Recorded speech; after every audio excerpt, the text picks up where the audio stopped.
Señores, bienvenidos a Santos y Herejes. Ya Estamos de estamos vuelta. Rafa y yo juntos otra vez. Teníamos varios episodios ahí en el que nos encontramos separados, pero juntos en espíritu.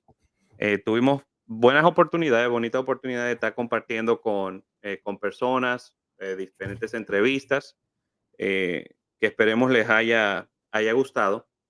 Y vienen más Pero por ahí. y vienen más por ahí, vienen muchas más.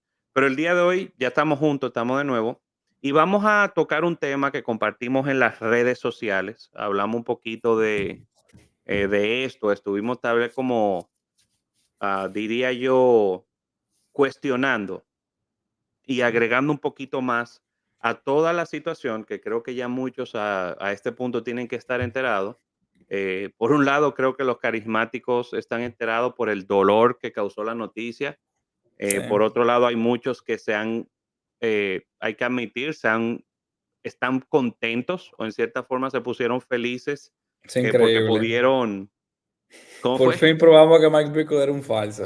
Y pueden señalar y decir como se lo dijimos todo este tiempo. Sí.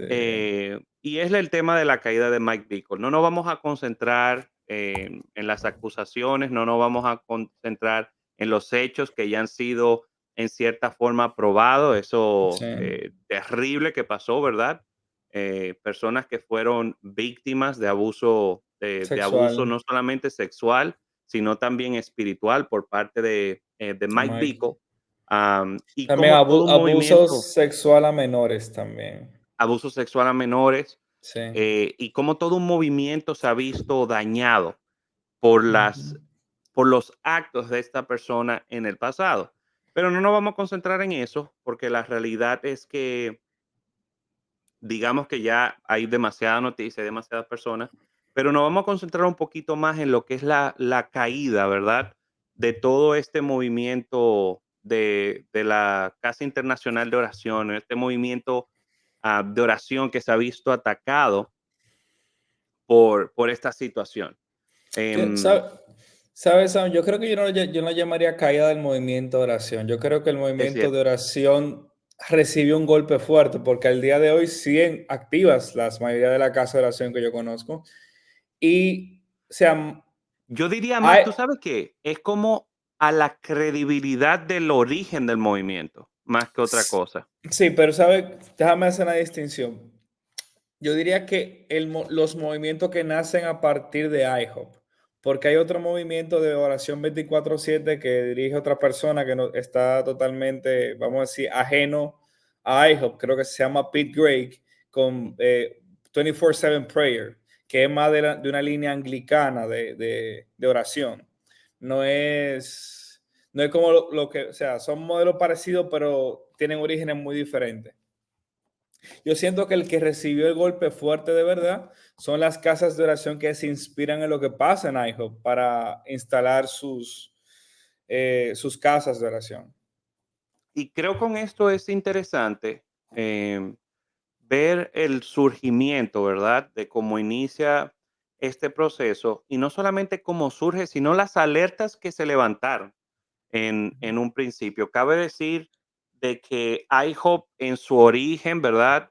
Vino, yo diría que desde un principio como muy conectado a mucha controversia, sobre todo Ujú. por las personas que participaron y es lo que se conoció ya luego en lenguaje así coloquial como los profetas de Kansas De City. Kansas City.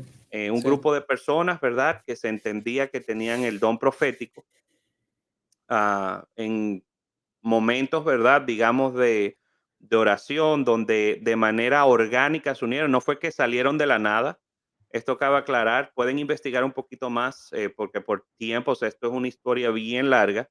Pero fueron personas que de manera orgánica terminaron, En Kansas digamos, City. en Kansas City.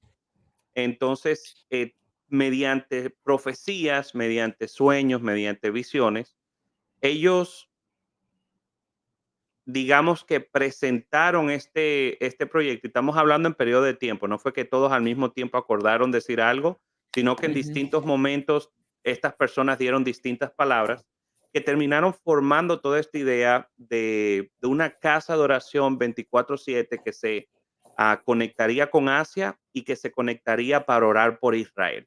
Ujú. Algo interesante. y que siempre me ha causado ruido, sobre todo cuando leemos libros de críticas hacia este movimiento, es que atacan como el movimiento 24/7. Que te soy sincero, yo no encuentro nada de malo con eso. O sea, al contrario, es Sí, como un lugar que se quiere dedicar a orarle al Señor, a alabar y al Señor adorar 24. 24 horas, 7 días de la semana. No le veo nada lo malo. De la manera que ellos lo ponen como o le tildan, ¿verdad? Lo malo es que, es que ellos dicen que esto es una revelación que recibieron para preparar el camino para el Señor. Y es como, mira, digamos que fue revelación, digamos lo que sea, el concepto en sí no está mal. Digamos, tal vez el medio que utilizaron, como dijeron, tal vez tú no estés de acuerdo, pero en sí, yo no le veo nada de malo a esto. Al contrario, o sea, todo lo contrario. Para mí es una idea excelente que en una ciudad hay un ministerio que una diferentes iglesias de la ciudad para orar por diferentes motivos, sea la Gran Comisión, sea en el caso de IHOP y otras casas de oración Israel, sea los misioneros, sea la iglesia local en una región, en un país. Para mí eso está perfecto. Y al contrario, o sea, es increíble que los críticos lleguen a un punto que critican oración. O sea, yo creo que ya llega un punto hasta de lo ridículo, pero sí entiendo lo que algunos, principalmente del mundo de los ministerios de discernimiento, entre comillas, que dicen, sí, pero este movimiento no es puro porque quienes profetizaron el movimiento cayeron en pecado y no sé qué. Y eso yo creo que es lo que vamos a explorar el día de Sí. hoy, que si, que si un movimiento, los que Dios, vamos a asumir por un momento, que Dios de verdad dio nacimiento, estuvo en su corazón este movimiento, si por los líderes del principio, o más bien que los profetas, entre comillas, que Dios usó para decirle esto a este grupo de personas que comenzaran, a pesar de su caída, es válido lo que dijeron y es válido el movimiento de oración. Creo que eso es lo que queremos explorar el día de hoy. Y con esto, o sea, entrando ya en materia, cabe decir, hay mucha polémica alrededor de este movimiento. ¿Por qué?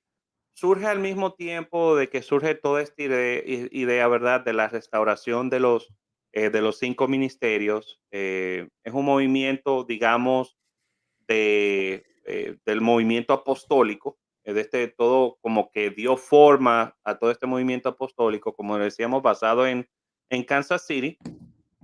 Y es un movimiento que se origina, tiene una su formación entre los años 80 y 90. am, Ujú. Como influencia, ¿verdad?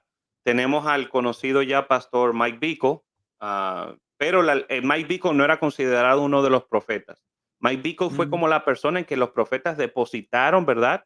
El plan de Dios para lo que iba a ser esta casa de oración. Estos profetas incluían a Bob Jones, e incluían Ujú. a Paul Cain, Paul Kane, Bill Hammond, John Paul Jackson y John James Paul Goldran. Jackson, James Gold, entre otros. Y cabe decir que Perdón, Bill John Hammond, Wimber Bill, daba como, ¿cómo? perdón, Bill Hammond está, tú lo contaste entre ellos. Eh, eh, Bill Bill Hammond Hammond no se era de los profetas de encontraba, Kansas City. se consideraba parte, lo consideraron parte en temas de cómo él dio palabras y eso, no estuvo presente mientras la formación del House of Prayer pasaba. Ok. Am, Tenían a John Wimber, que para los que no conocen a John Wimber es eh, la cabeza, ¿verdad?, del movimiento de Vineyard. Y él pasó a ser durante los primeros años como, digamos, un supervisor de todo esto. Él se encargaba Ujú. porque aquí empieza como todo lo que es la polémica con Kansas City. John Wimber, para los que no saben, fue de los primeros, no los primeros, pero quien populariza como todo este movimiento de una búsqueda, ¿verdad?, de los dones espirituales. Ujú. Todo el movimiento Eh, de Vineyard fue de lo que empezó, aunque a Rafa no le gusta, como con esta clase de enseñanza nada a la gente, como que, mira, si nah, tú oras y te duele el brazo, significa que el que está al frente de ti le duele el brazo y tú oras por el sí. brazo.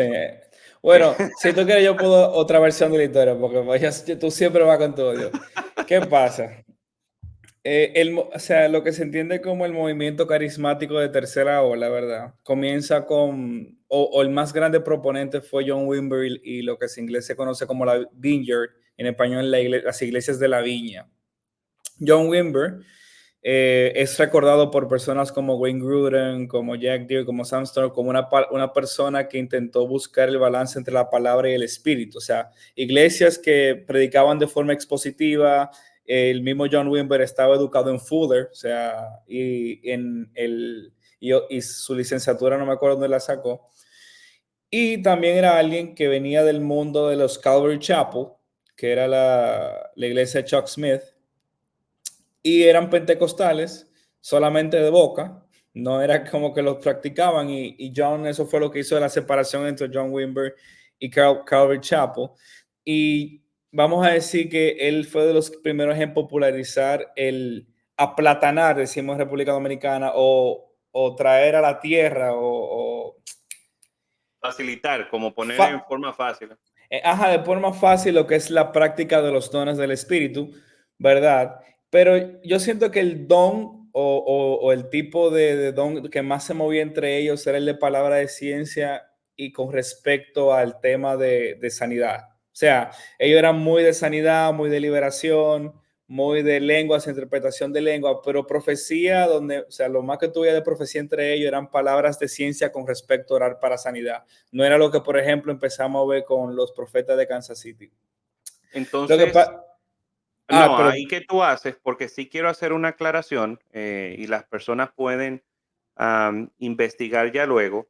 La realidad con John Wimber, como dice Rafa, es que él trataba de simplificar esta idea, ¿verdad?, de lo que eran los dones del Espíritu y cómo darle participación dentro de la iglesia. Cabe decir que él era, la razón por la que él tuvo esa posición como supervisor es que él estaba escéptico de lo que Ajá, estaba pasando con el movimiento de exactamente. Kansas City, porque él decía, de la manera que ellos se están moviendo en profecía, yo No me nunca la he gusta. experimentado, nunca la he visto, desconozco esta forma y me parece muy raro. Sobre todo él decía que Bob Jones era una persona muy rara, Muy rara, lo sí. cual es una realidad. Si ustedes ven video ¿Ves? de Bob Jones, no hay ser más raro que ese enfermito. Ujú. Eh, Incluso, si mal no tengo los datos, Jack Deere cuenta en sus memorias, ¿verdad? Que una de las razones por la que John Wimber viene a ser supervisor es porque Mike Bickle se está dando cuenta, entre comillas, como de que está recibiendo mucha crítica y como que este movimiento se le está saliendo de las manos, y por eso es que él pide la cobertura de la iglesia de Binger para que venga a ver. Y ahí que él entonces, envía a Jack Deere a Kansas City, y como ahí es que Jack supervisor. Deere lo manda como supervisor, y ahí es que Jack Deere comprueba que de verdad estos tigres, para bien o para mal, tienen dones reales. Pero don Entonces, real y carácter son cosas muy diferentes. Pero sigue, Sam. cabe decir, o sea, con estas, que algo interesante, como les decía, para todas las personas como que rechazan al 100% el movimiento carismático, John Wimber es un buen inicio en Sí. cuanto a su, digamos, tal vez exploración de lo que es el movimiento de la tercera hora, porque se mantiene muy, yo diría, como ah, muy alineado en cierta forma a la palabra. No vemos como todos estos desastres que vemos hoy en día en algunas iglesias. O sea, era algo como bien centrado, se sentía bien, digamos, sobrio en cuanto a los dones del Espíritu. Y aparte, como que tenía ese respeto de, oye, tal vez esto es una línea que no debemos de Ujú, cruzar. Y es interesante que tal vez uno de los mayores empujes del movimiento carismático, que fue John Wimber, tenía ese celo, ¿verdad? Con lo que, o ese recelo a lo que podía causar el movimiento de Kansas City. Como bien Rafa dice, es un tema de estudio profundo. Muchas personas van a alegar de que los dones que se movían en Kansas City no eran reales, todo eran falsas profecías, eran falsos profetas. Otras personas como Jack Deere, como el mismo Sam Storm, que era cesacionista y luego pasa a ser continuista, decían lo que está pasando aquí no puedo negarlo, o sea, lo que está pasando aquí es real. Los dones que se están viendo son reales, las profecías que se están dando, es imposible que esta persona lo digan ah, sin que esto venga de parte de Dios. Entonces, eso es un tema que hoy en día sigue en debate y se trae nuevamente al debate con todo lo que ha sucedido, ¿verdad? Con esta red de profetas, y no solamente con esta red de profetas, sino con la persona en la que ellos depositaron estas profecías, que fue Mike Bickle. Tenemos el caso de Bob Jones, ¿verdad? Que fue, digamos, el que inició con estas profecías, el que dio la profecía de la casa 24/7, donde iba a volver esta adoración como en el templo, como David, ¿verdad? Que iba a volver esta adoración 24/7, que iba a volver que se iba a instaurar una intercesión, un grupo de intercesión 24/7, y que se iba a instaurar una intercesión por el pueblo de Israel. Que ahí viene todo el tema de que estas personas tienen una obsesión con Israel, cabe decirse, o sea, están obsesionados con el pueblo de Israel, pero viene todo este movimiento. ¿Qué pasa? Tenemos en el caso de Bob Jones, que fue una persona que luego de años, ¿verdad? Profetizando y moviéndose en profecía, cae de forma Ujú, muy fea, utilizando el supuesto don que tenía para ujú, aprovecharse de personas sexualmente. Se entiende de que nunca llegó a consumar o al coito, ¿verdad? Con ninguna persona, pero utilizaba la profecía para decirle a mujeres que tenían que desnudarse, lo ujú. cual en Sabemos mi que no, en mi no es lista de real. cosas que no se pueden hacer, eso está bien arriba, y Sí. aparte más entender de que el tipo era un enfermo. Eh, tenemos otro caso también con otro de los profetas, te voy a dejar ahí tú, Rafa, que lo cuente. El de Paul King. Sí, Bueno, o sea, en total los profetas de Kansas City eran varios, pero las voces principales eran tres. Bob Jones, como tú decías, Paul Kane y John Paul Jackson. O sea, de los varios, o sea, de los tres, dos tuvieron caídas bien, bien fuertes, la de Bob Jones, como tú mencionas.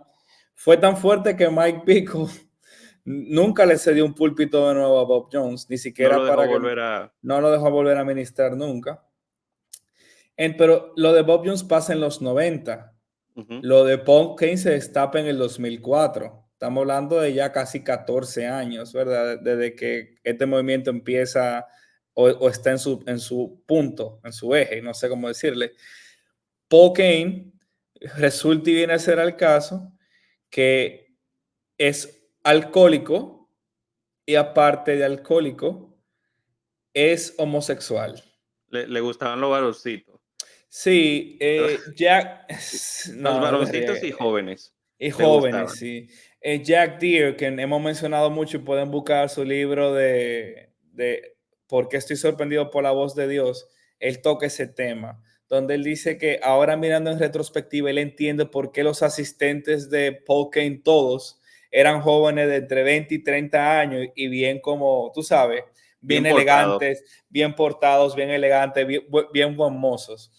Él se acostaba con sus asistentes y tenía un problema fuerte de alcoholismo. Y él tenía ese problema desde hace años. En el momento que Mike Bickle y Paul King se conocen, ya Paul tiene años en este pecado. Años, años. Paul incluso, y tú me vas a entender mejor, Samuel, era parte de esos evangelistas de las carpas De las carpas. de esos tiempos de los 50 y 60. ¿Y qué pasa? Muchos de esos evangelistas, como fueron Gordon Lindsay, quien funda Cristo para las Naciones, A. Allen, William eh, Braham.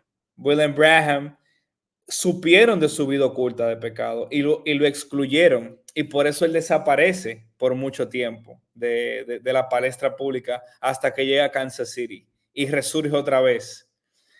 Pero se destapa eso de su vida y vamos a decir, no quedó muy bien, no, él no quedó muy bien parado.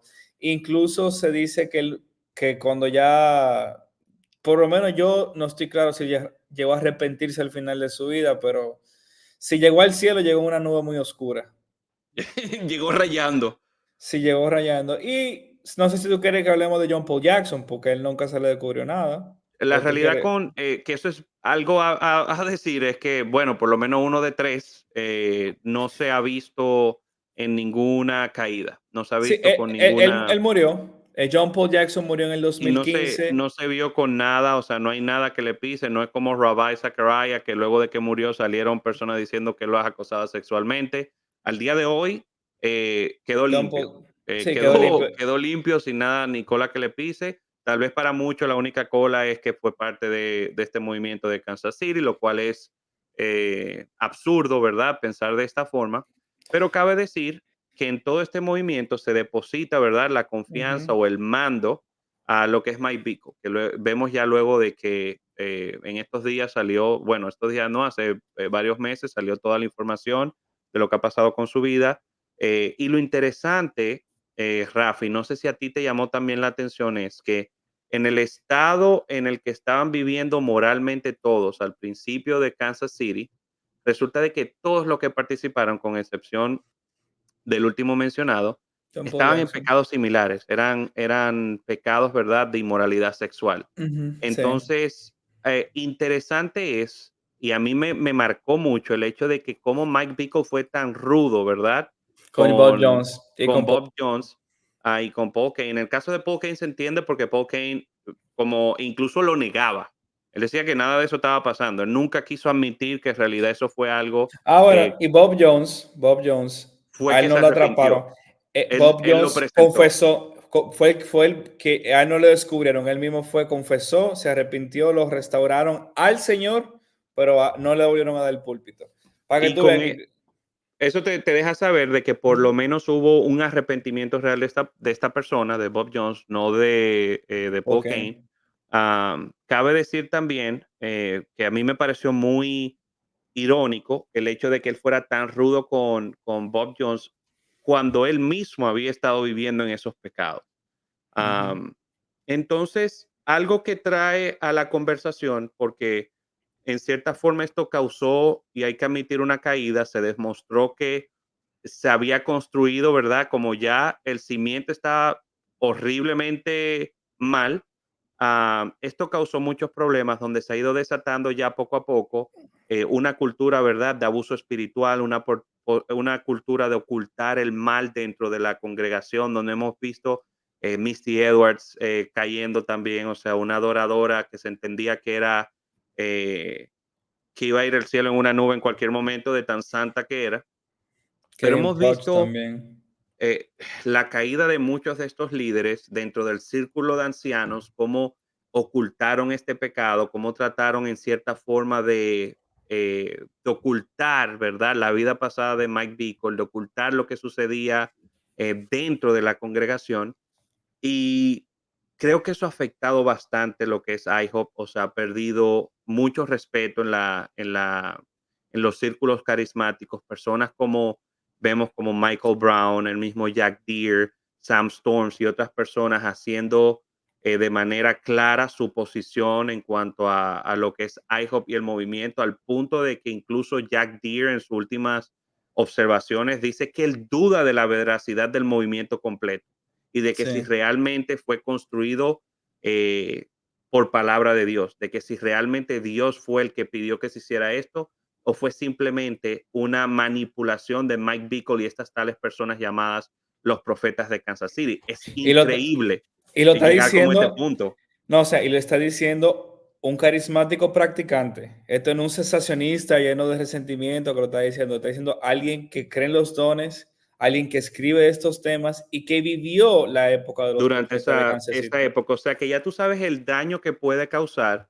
nuestros hechos dentro de la iglesia. Y es algo que yo siempre le digo a las personas que están en posiciones de liderazgo, es algo que siempre le comparto a personas que han buscado consejo conmigo, como de cómo manejarme. Lo primero que yo digo, oye, mantén la pureza, mantén la coherencia con lo que tú predicas y lo que tú haces, porque Vive en al luz. final de cuentas, lo que nosotros podemos hacer, y es lo que digo siempre, es diferente cuando tú eres un individuo que simplemente va y llena una silla en la iglesia.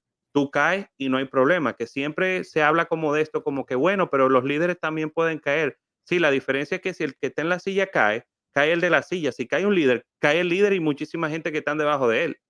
Entonces es como dice el Señor, o sea, el que más se le da, más se le demanda y hay que tener tanto cuidado con esto, pero me abre también la pregunta, Rafa, de que cómo nos encontramos como iglesia para responder ante tales situaciones. Porque la realidad es que vimos un manejo no terrible, pésimo Pésimo, pésimo, pésimo. de IHOP, ¿verdad? Con lo Horrible. sucedido. Pero tú dices, ¿cuál debería de ser? el procedimiento correcto. Y hay un versículo que tú me compartiste que me gustaría que tú lo leas. Ok. Bueno, es Primera de Timoteo 5, del versículo 17 en adelante. Voy a leer de la NBI. Esto es Pablo hablando a Timoteo de cómo lidiar con los problemas en el liderazgo de ancianos. Los líderes que dirigen bien los asuntos de la iglesia son dignos de doble honor, ¿verdad? Especialmente los que dedican su esfuerzo a la predicación y la enseñanza. Pues la escritura dice, no pongas bozal al buey mientras estés sacando el grano. El trabajador tiene derecho a su salario. No admitas ninguna acusación contra un líder de la iglesia a no ser que esté respaldada por dos o tres testigos. A los que pecan, o sea, a los ancianos que pecan, repréndelos en público para que sirva de escarmiento. Te insto delante de Dios, de Cristo Jesús y de los elegidos ángeles a que sigas estas instrucciones sin dejarte llevar por prejuicios ni favoritismo. No te apresures a imponerle las manos a nadie. Posición de mano en este sentido no tiene que ver con orar los unos por los otros, impartir un don. Está hablando de un Liderazgo. liderazgo, un símbolo de autoridad. En la iglesia primitiva, cuando se ordenaba a un líder, los otros líderes imponían sus manos. A eso es lo que se está refiriendo en este versículo, no el orar los unos por los O otros. sea, para ponérselo como para que la gente lo entienda. Ustedes han visto esos videos donde hay gente arrodillada y le están tirando aceite. Básicamente eso. Eso, En la Biblia era simplemente imponer la mano. Hoy en día lo vemos con te bañan en aceite. te En ungen. en los, en los círculos carismáticos te untan así hasta que el polochete esté grasoso. Yo diría en los círculos ya no carismáticos se ve, tienen que venir con su diploma, que terminaron así su máster en el Southern Baptist Seminary, y lo presentan delante de la iglesia como, hey, el tipo sabe mucho, lo vamos a poner como pastor.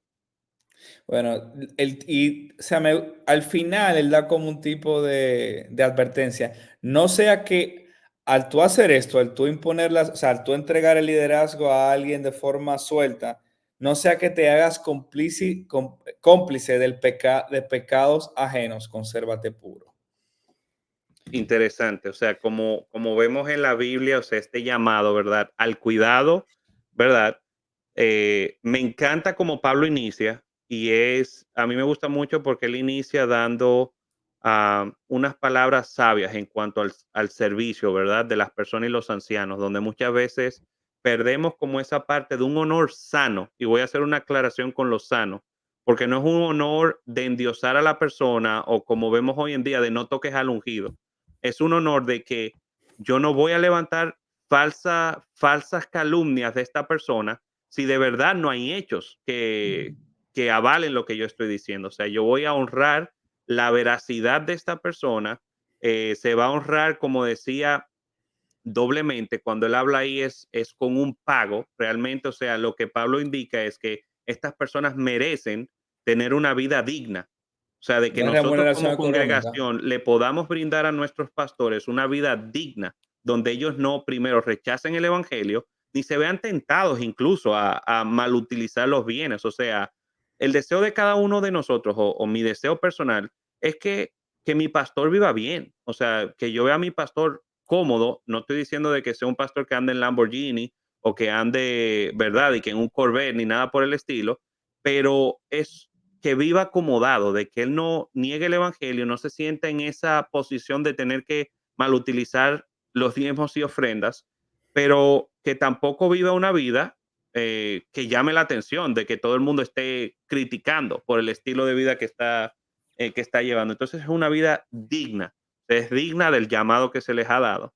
Y aparte empieza con que tú no vas a aceptar ninguna murmuración, al menos de que vengan dos testigos mínimos diciéndote la misma cosa, que es interesante. O sea, no es de un tú a tú, porque cualquiera puede tener Rafa me cae mal, yo voy a decir lo que sea. ¿Cuántas veces hemos visto casos de personas que levantan falsas acusaciones sobre otras? Tú ves aquí en los Estados Unidos a cada rato como una persona sale en libertad después de 10 años en la cárcel porque alguien mintió. Ujú. sobre un hecho que pudo hacer. Entonces Pablo está tratando como de proteger, ¿verdad?, a los ancianos, porque son posiciones vulnerables. O sea, todos hemos pasado por eso en un momento que hemos criticado a un pastor o a nuestros pastores, como que es algo que Pablo ya sabe que va a pasar y por eso dice como no, tienen que venir por lo menos dos personas de manera puntual diciéndote el mismo hecho para tú poder aceptar una acusación. Sí, es muy importante que... Y sabe que algo que me llama la atención de este protocolo, que es diferente a Mateo 18, Ujú. porque presupone que a la persona a la que tú tienes que ir cuando te pasa algo no es directo a la persona que te ofendió, sino a un líder. Porque aquí se está asumiendo, no, no se está asumiendo, se está diciendo que el ofensor en este caso es un anciano, no un hermano. Por ende, pudiera ser, tú me corriges, Para Sam. hacer un paréntesis, lo que dice Rafa, o sea, es en Mateo lo que está hablando de que si tu hermano te ofendió, acércate a tu hermano para que alcance salvación, a ver si tú lo salvas. Porque muchas veces se utiliza ese como un medio, en cierta forma, como de abuso espiritual, como, Sí, ¿por qué no te acercaste a la persona antes de decir algo en contra? Señores, porque nadie se acerca a donde su abusador. A ver, exactamente. hey viejo, ¿por qué tú abusaste de mí? O sea, lo ilógico que hay detrás De ese de razonamiento. ese razonamiento. Sí, y o sea que aquí que estoy entendiendo, o sea, como Pablo lo ve, o sea, la dinámica de poder no es igual. O sea, Exactamente.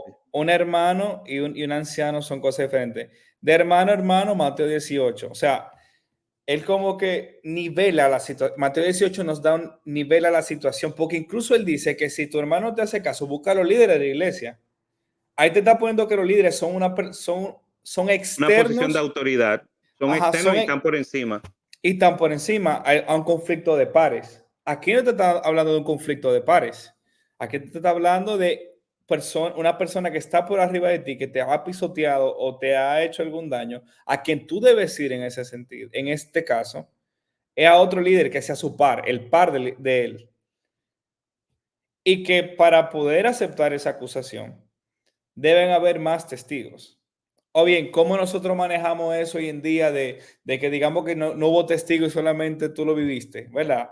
Podemos durar episodios hablando de protocolos para evitar abuso, pero por lo menos como que entendamos el espíritu de Pablo detrás de esto, de que él entiende que la dinámica de poder es diferente y por ende, tú no vas a donde tu abusador o tú no vas a tu ofensor en este caso, tú vas a otro líder y tú le cuentas tu historia. Y si ese Exacta. líder es hallado culpable de la acusación que se le trae, no es por debajo que hay que lidiar con eso, es Sí, como pasa públicamente. muchas veces que hay que guardar el alma y el honor de esta persona. O sea, Pablo no le está parando a eso. Pablo lo que dice, no, no, no, no. Tú lo vas a parar delante de la congregación. Tú vas a decir lo que esa persona hizo para que todos teman. O sea, el tema de Pablo era, va a ser, o sea, es tal el castigo y tan severo de que eso va a cohibir a alguien de caer en ese mismo tipo de pecado. Entonces, es interesante porque cuando lo traemos como a nuestros días, ya hablamos un poquito del libro de cultura de honor, ¿verdad? De Bethel, que tiene un manejo muy, como describía, no paulino, donde se trata de llevar todo detrás Ujú. de bastidores, ¿verdad? Si hay algún problema, como lo tratamos de calmar detrás del telón. Bueno, Cabe y te voy a decir decir algo, puede que, decir, que es válido cuando es personas dentro de la iglesia que no son yo te iba ancianos, que no San, son y sabe que yo incluso extendiera gracia y dijera, dependiendo del nivel de la falta, puede exacto. manejarse tras bambalinas, pero si la falta es grave Y y que se es entiende como grave, fíjate que se entiende como grave cuando tú de cierta forma dañas a una de las ovejas, sí. de que Y tu acción dañó, o sea, está directamente conectada con el daño hacia una oveja. Ahí se hizo severamente frente a la congregación. No es que si la persona, por ejemplo, dijo una mala palabra en el camino al carro porque se le metió otro carro por el frente, bueno, hay que pararlo frente a la congregación a decir eso. Pero fíjate que son daños que van directamente hacia la congregación. Sí. Y también yo diría, Sam, que son faltas descalificativas del ministerio. Ujú. O sea, cosas que ponen una mancha en tu nombre indeleble hasta el último de tus días. Que nosotros hemos hablado ya de este tema, o sea, tanto yo como Rafa tenemos una posición que muchos tal vez consideran muy conservadora, donde entendemos de que, por ejemplo, una caída en cuanto a fornicación ya te elimina, Adulterio. ¿verdad? Te elimina del llamado si caes en adulterio, temas de recasamiento incluso, pueden eliminarte del llamado de anciano. Entonces, Ujú. es un tema como muy amplio a abordar, pero me gusta y que ya lo hemos hablado en episodios anteriores, pero es bueno hablar de, yo diría como de este protocolo de restauración en cuanto a la vida de las personas, porque hay como mucha confusión en esto, como digamos, hoy cayó tu pastor. ¿Qué proceso debemos de llevar como iglesia? ¿Qué se debe llevar para porque el fin no es simplemente parar al pastor a avergonzarlo. El fin es restaurar a esta persona al cuerpo de Cristo, no necesariamente tal vez como líder, no necesariamente tal vez como pastor, pero por lo menos al cuerpo de Cristo. Entonces mucha gente am, queda como en esta incertidumbre de cuál es el procedimiento, porque lo normal es cuando pasan este tipo de cosas de que la gente se va de la iglesia. Y yo entiendo que muchas veces esto pasa porque se ha formado la idea de la iglesia alrededor de una figura pastoral y no en la comunidad, que es algo muy común que vemos hoy en día, donde todas las iglesias el branding es el nombre del pastor. Ni siquiera eso. O sea, tú tienes el nombre de la iglesia, pero todos los pastores tienen una página personal con su nombre. Y todos los pastores tienen como, como una presentación de una marca con su nombre asociada a la iglesia, lo cual causa problemas por eso mismo de que Dios no lo permita, uno de estos pastores cae, el- Se la cae de la iglesia se va a ver iglesia. afectada y posiblemente haya una división abismal en la iglesia. Entonces, hay que entender lo primero, de que todos, ninguno somos exentos de caer. O sea, todos somos caídos, somos una creación que ha caído en pecado.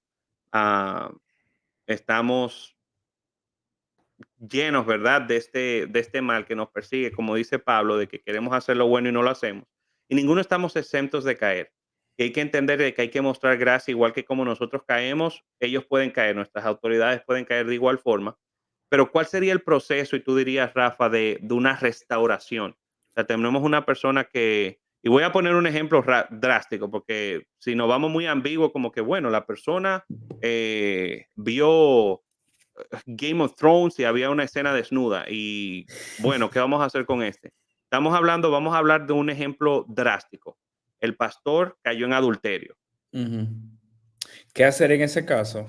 ¿Qué hacemos en ese caso? Bueno, lo primero es que lo primero es que tiene que haber un cuerpo de ancianos capaces de decirle a ese pastor, usted está en disciplina. Hay que comenzar por ahí. Que si tenemos el cuerpo de oficiales capaces de tomar decisiones en la iglesia, aparte del pastor principal.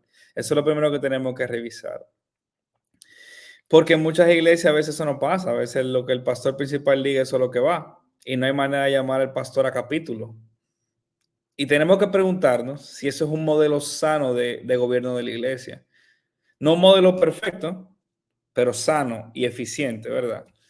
Entonces, tenemos que primero destituirlo del ministerio, dejárselo saber a la iglesia que el pastor está en un proceso disciplinario, porque señores, o sea, yo creo que a veces los líderes tienen que pensar en las ovejas, que el tipo que se para semana tras semana a predicar, de repente desaparece sin ninguna explicación, eso o sea, va a levantar las alarmas a la gente, ¿tú no crees? Claro, ¿no? Y empieza todo el tema del chisme, o sea, ¿qué habrá pasado con esta Ajá. persona? Y yo creo que, mira, los líderes están al servicio de la iglesia. O sea, quienes financiamos la iglesia somos los que nos congregamos ahí, que a través de nuestros diezmos y ofrendas se mantiene la iglesia. Nosotros tenemos derecho a saber qué le pasó a nuestro pastor. Tenemos derecho a saber qué le pasó a nuestro líder, que ya no lo estamos viendo presente. La iglesia debe saber en qué estado está el líder. Y ahora ya en el tema de restauración. Olvidémonos de restauración de ministerio. Hablemos de restauración al Señor y luego restauración al cuerpo de Cristo. Primero restauración al Señor. Eh, la esposa, o sea, un adulterio tiene que ver de dos partes, porque tú me pusiste el caso de adulterio. La Claro, claro. persona con la que adulteró, si es de la iglesia, y el pastor. Hay que sentarse, ¿verdad?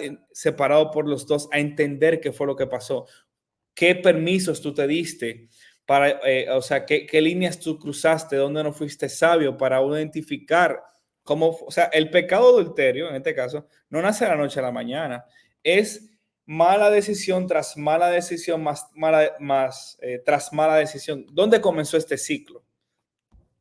Para después tener, ver un proceso de que tú vas a tener una reunión pastoral, tú vas a terapia, tú vas a tener reuniones con nosotros para velar por tu alma, tú vas a seguir viniendo, tú si quieres por el tema de la vergüenza, no vaya a nuestra congregación por ahora, si quiere ver otra congregación. Hay maneras. Y después de que él le haya dado frutos de arrepentimiento, restaurarlo al cuerpo de Cristo. O sea, entregarlo de nuevo a la iglesia. Y después, o sea, a velar por su familia, de que su familia sea restaurada, de que su matrimonio vuelva a ser restaurado. O sea, enfoquémonos primero en él y su vida y él frente a la iglesia, antes de él y el ministerio, que eso es lo que yo siento que siempre, o sea, lo primero que pensamos que cómo lo vamos a restituir el ministerio, esa no puede ser el goal. El gol, el Por, fin. el fin no puede ser eso. El fin tiene que ser que él encuentre arrepentimiento delante de Dios, que él sea restaurado delante de Dios, que él pueda restaurar su familia, que es su primer ministerio, luego ser restaurado a la iglesia, o sea, que la iglesia lo vuelva a recibir, la iglesia a la que él hirió por su pecado, y luego podemos hablar en qué áreas él puede servir, pero ya no como anciano. Ese sería como yo entiendo que fuera el protocolo correcto en este caso que tú me mencionas. No sé qué tú quisiera aportar al respecto de eso. Yo con eso lo que pudiera decir es que exactamente, o sea, creo que hay una idea o como que se busca desde un principio, este pastor cayó, ¿cómo lo volvemos a poner a pastorear? Y la realidad es que creo que ese es el, como bien tú dices, como el mal camino. Y es cómo lo restauramos al cuerpo de Cristo. O sea, cómo lo restauramos en su relación con Dios. Porque lo que vemos es que estos pastores que caen, ¿verdad? Se tiene como a mover a vamos a restaurarlo al ministerio y hemos visto cómo eso ha afectado al punto de que estas personas que son restauradas vemos una caída Más rápida grave. nuevamente y más grande a veces, muchas veces. Todd Bentley, Eh, por ejemplo. Todd Bentley, que para Jimmy mí, o Swagger. sea, desde un principio, yo diría que Jimmy Swagger es un ejemplo más claro de esto. No tanto Todd Bentley, porque Todd Bentley para mí fue una basura desde el principio, a la cual no hubo discernimiento para nada en todo el caminar y le abrieron púlpito. O sea, increíble con todo este tema de cómo semanas antes, meses antes de que pasara lo que pasó con su adulterio, le estaban profetizando de que el Señor les estaba diciendo un montón de profetas que su poder iba a incrementar, que su No, el liderazgo iba a oye, incrementar, de que su Paul, llamado iba a incrementar. Paul Kane, de que estábamos hablando ahorita, dijo de que sí, que el Señor me muestra que es una persona de intachable moral. Espérense, que tenemos una visitante en el podcast que está interrumpiendo en una hora muy tarde y debería estar durmiendo. Hola, Vela.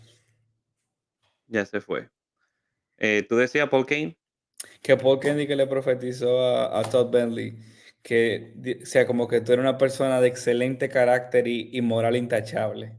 Sí, y o sea, lo interesante es que luego pasa lo que pasa, pero lo restituyen de una Sí, manera muy rápida. Y aquí participaron personas como Bill Johnson, participaron otros Rick pastores, Joyner. otros apóstoles, ¿verdad? Otros profetas. Oye, y a mí me da risa que Jack Deere cuenta esa historia, que dice que me invitaron a ser parte del equipo de restauración y desde que yo vi cómo se estaba moviendo eso, dije, miren, no puedo participar de esto.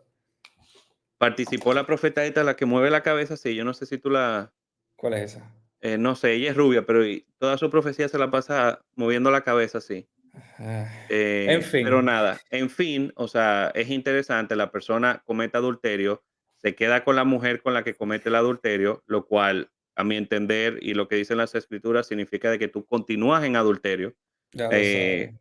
y lo restituyen, ¿verdad? En el llamado con todo y que está viviendo esta vida. ¿Y qué pasa? Vuelve y sigue cayendo, sigue teniendo inmoralidad sexual, sigue teniendo eh, comportamientos que no son aptos para el llamado. Y lo vemos no solamente con él, pero a lo largo de la historia, ¿verdad? De la iglesia moderna, donde estas personas fallan, las restituimos en el Ujú, llamado, ¿verdad? Porque lo importante es el llamado y estas personas siguen cayendo. Entonces es como, no, concentrémonos en su alma, concentrémonos en que tenga una vida cristiana, ¿verdad? De que mantenga testimonio y olvidémonos de ese llamado. O sea, al final de cuentas, tenemos que velar, yo diría que más por la novia y tenemos que ujú, tener más temor, ¿verdad? Y respeto por lo que es la iglesia. Yo entiendo que perdido ese respeto, esa honra, entender de que es la novia de Cristo. Y es como, bueno, no nos importa ensuciarla con tal de restaurar a una persona, como no. O sea, al final de cuentas estamos hablando de la novia de Cristo y tenemos que tener mucho cuidado con ello. O sea, estamos hablando de que nuestro Dios es un Dios celoso, es un Dios, ¿verdad?, de justicia, es un Dios de amor y de restauración, pero al final de cuentas Él viene por una esposa, por una novia limpia, sin mancha, con vestiduras blancas, y tenemos que ser garantes, ¿verdad?, de que esto ujú. pase. Sí. Eh, Creo que nos volamos mucho la parte de los orígenes de IHOP, creo que tenemos que volver para allá. ¿En qué nos quedamos? Sí, pero yo creo como que fuera de los orígenes, porque entrando como en eso, o sea, los profetas profetizaron, le dijeron a Mike Bickle, viejo, tú haces Casa Oración 24/7 Ujú, y él abre todo este movimiento. Algo ujú, interesante y que cabe decir, eh, que era algo que hablábamos, como las profecías pasan porque Dios la designa, o las profecías pasan porque las personas se movieron en pos de eso que le dijeron. Como, o ujú, sea, somos nosotros los creadores de la profecía por nuestro trabajo, las profecías simplemente cumplen lo que se dijo o se iban a cumplir de la manera que se dijeron. Porque lo interesante es que todo lo que se fue profetizando y esto está documentado, o sea, no hay forma de negar esta documentación, todo lo que se fue profetizando fue pasando. ujú. Personas de carácter, digamos, como un Jack Deere, como un Sam Storm, dicen, oye, esta profecía de verdad eran cosas que se decían y fueron pasando. Hay otras Ujú. que sí son cuestionables porque son de tú a tú, como por ejemplo Bob Jones le dijo a Mike Bickle de que iba a pasar un cometa y eso fue prueba de que él era un profeta, pero eso es algo de tú a tú que solamente conocen Mike Bickle O sea, las Bob Jones. profecías que se pueden juzgar y probar, ¿verdad? Es que se iba Que, a que, abrir una casa de oración 24/7 ajá, y y no solo cumplió. eso, eventos que pasaron previo a la apertura son los que ellos pueden decir sí, se profetizó, estuvimos ahí y eso se cumplió. Eso es lo que creo que tú estás intentando comunicar, Samuel, ¿no? Correcto. Se Ok. profetizó, por ejemplo, de que iba a venir un pastor que se iba a hacer cargo de la iglesia de Mike Bickle para él poder abrir Ujú. la casa 24/7 y resulta que el que era el cabeza en el momento de YWAM, pues, que se quedó pastoreando, Loren como Cunningham. que fue a pastorear la iglesia de él. Que le iban a dar una palabra desde una iglesia desde Inglaterra. Y resulta que una persona en Inglaterra, que Noel Alexander creo que era que se llamaba, resulta que él recibió una palabra de casa de oración 24/7 y se la dio a Mike Bickle. Eh, Le dijeron que se iba a abrir la casa de oración se abrió 24/7, o sea, de todo el mundo vinieron personas para pertenecer al movimiento. Le dijeron que iba a Ujú, tener gran influencia en Asia, es un movimiento que hoy en día está súper activo en Asia. Le dijeron ujú. que iba a estar orando 24/7 por Israel, que iba a estar intercediendo por Israel, que iba a tener casa de oración en Israel. Es algo que está pasando hoy en día. Entonces hay ciertas cosas que se fueron diciendo que fueron pasando, que en ese sentido no se puede negar de que, o nos deja, ¿verdad?, con la cuestionante de que Dios estuvo hablando o estas personas simplemente se movieron detrás de un plan para crear todo esto y garantizar de que eso que supuestamente un profeta había dicho se cumpliese. Eso es interesante. Sí, ahora bien, la pregunta es, ¿Dios pudo haber usado a todos estos profetas caídos y a Mike Bickle que cayó como instrumento para que el movimiento de Casa de Oración naciese de todas maneras? Eso es una muy buena pregunta. Y yo personalmente diría, o sea, decir que no sería limitar la soberanía de Dios, donde Ujú, vemos a lo largo de las escrituras que Él utiliza buenas personas y Él utiliza malas personas para cumplir su fin. Eh, por lo cual podemos decir, puede que sí que los utilizó, ¿verdad? Para crear este movimiento de oración. ujú. Por otro lado, tú puedes tener personas que digan como, bueno, este movimiento de oración surge por un tema de deseo personal de estas personas, que de igual forma yo alego, digamos que esto fue un deseo personal de estas personas, yo no le quito validez de lo bueno que es, en el sentido de que no veo nada de malo con querer orar 24/7 o que un grupo de un movimiento se cree de esta forma. O sea que Ujú. yo diría que de ambas formas, el medio tal vez no es el correcto, pero no veo algo, veo más positivo que negativo. Sí, yo diría con esto que, como tú dices, que al decir eso limitaría la soberanía de Dios y también tuviéramos que arrancar partes de la Biblia. Por ejemplo, cuando el ángel le profetiza a Mahona, el papá de Sansón, todo lo que Sansón iba a hacer, Sansón no vivió una vida recta delante de Dios. Ni O cerca. sea, ni cerca. O sea, todo lo que Levítico te mandaba no hacer, Sansón lo hizo y como quiera cumplió su propósito de ser un libertador para Israel. Eh, si queremos usar ejemplos modernos, los bautistas del sur nacen de una división racista con los bautistas del norte. Y yo creo que los bautistas del sur han sido de bendición para Estados Unidos, incluso Latinoamérica. Eh, no sé si fue un ejemplo muy fuerte, porque al final no son racistas ya, pero hubo pecado involucrado en el nacimiento del movimiento. No, por Pero ejemplo, tú tienes todo el movimiento anglicano que surge de una, de un deseo de del divorcio. rey que, sí, del rey que le divorciase. Y Entonces, la realidad es que todo movimiento, en cierta forma, muchas veces se ha visto pintado por malas acciones. O sea, tenemos a lo largo de la historia, a lo largo de la iglesia, acciones que uno pone en duda hoy en día, como que eso no tuvo nada bíblico, digamos, no está muy apegado a las escrituras, pero en ese punto es como tú dices, o sea, está manchado el movimiento, pero eso lo desacredita en su totalidad. Es una buena, eh, Mira, si nosotros queremos medir con esa vara, nosotros los protestantes no deberíamos existir por la vida que llevó Martín Lutero después de la Reforma Protestante. se El está poniendo allá antisemitismo, en rojo. no, el antisemitismo, o sea, las palabras que él profirió en contra del pueblo judío no son cosas que yo entiendo que ningún líder cristiano debería proferir.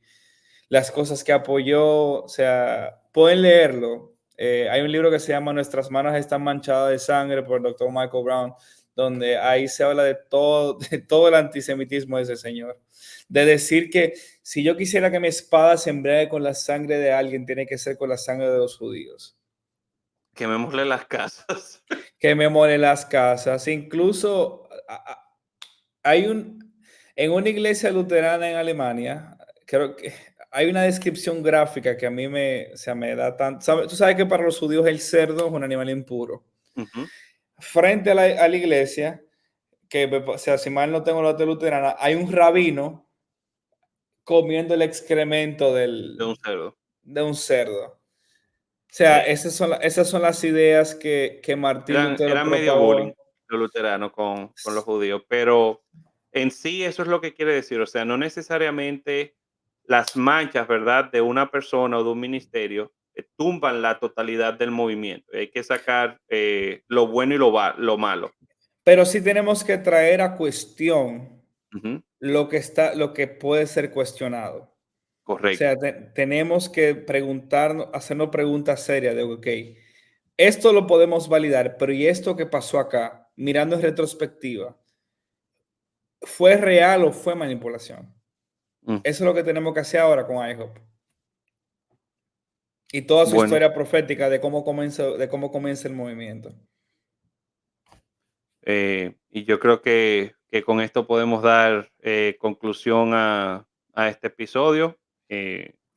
Muy triste, terminamos diciendo lo que ha sucedido, ¿verdad?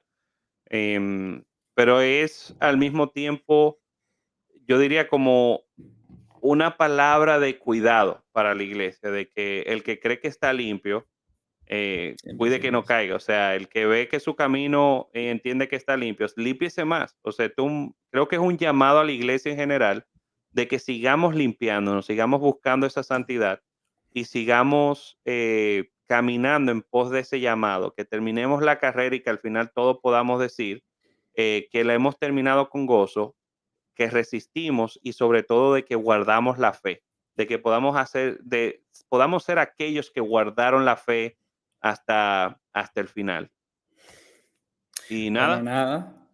Nos vemos en un próximo episodio de Santos y Herejes. Muchas gracias por estar con nosotros. Dios les bendiga. chao. Chao.